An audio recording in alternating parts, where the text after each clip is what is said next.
दोस्तों, बिहार चुनाव पे मेरी दूसरी वीडियो है। कुछ दिमाग में दौड़ रहा था बात, तो मैं सोचा आप लोगों से जरूर बात करूं और आप लोग जरूर राय देना। दोस्तों, पार्टियां तो बहुत सारी लड़ी बिहार के चुनाव में, किसी के लिए सिंपैथी आया, किसी के लिए नहीं है, लेकिन यहाँ एक मुद्दा सबसे इंपॉर्टेंट है, वो एआईएमआईएम का और जन सुराज का।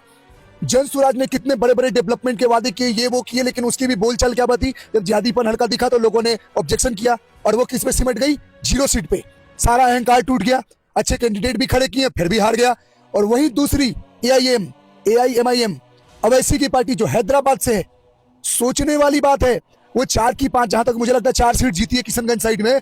सोचने वाली बात है ना, वो डेवलपमेंट की बात करता है, ना रोड की बात करता है, ना हॉस्पिटल की बात करता है, ना इंफ्रास्ट्रक्चर की बात करता है, कुछ बात नहीं करता, फिर भी वो उतनी सीट निकाल पा रहा है। क्यों? ये बहुत चिंताजनक विषय है। ये पूरे देश के लिए है। ये एक मैसेज है कि तुम कितना भी आपस में लड़ते रह जाओगे, तुम आरजेडी, जेडीयू, बीजेपी करते रहोगे, एलजीपी, लेकिन बगल वाला सिर्फ और सिर्फ अपने धर्म के लोगों का समर्थन करेगा। और सिर्फ जब उसके लोग जब जहां ज्यादा रहेंगे, वो अपने लोगों और अपने कैंडिडेट को वोट देगा, चाहे वो इस धरती के किसी भी कोने का नेता हो। मैं बता रहा हूं, अगर मान लो बॉर्डर खुला होता ना, तो कोई गाजा का भी पार्टी होता ना, ये सल्ले जितवा देते। ये बहुत सीरियस है। उसके बाद बहुत लोगों का, लोग तेजू भैया पे भी दया कर रहे हैं। चलो ठीक है, मैथिली ठाकुर का भी ऑब्जेक्शन होता, जीती। भैया, जो सही करेगा, जिसका सही सोच होगा, वो जीतेगा। चाहे तुम कितना भी हवाबाजी कर लो, तुम हार लो।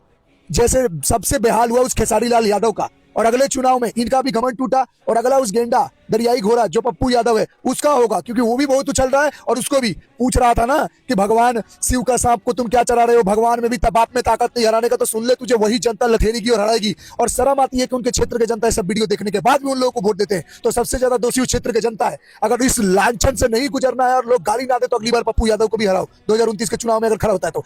बाकी बहुत ही सीरियस मुद्दा है कि जन सुराज जो बड़ी बड़ी बातें की, वो 0 पे मट गई। और एक पार्टी जो धर्म के आधार पर इस देश में वो 4-4, 5-5 सीट जीत के चल रही है, और किसी को इस बारे में सीरियस नहीं ले रहे लोग। तो आने वाला समय बहुत गंभीर है। इसीलिए बिहार चुनाव से सीख लो और अपने लोगों को वोट दो और अपने लोगों को साथ रहो, वरना जिहादी तो धीरे धीरे जो बढ़ रहे हैं ना, वो तुम्हारे नाश का कारण बनेगी। याद रख लेना।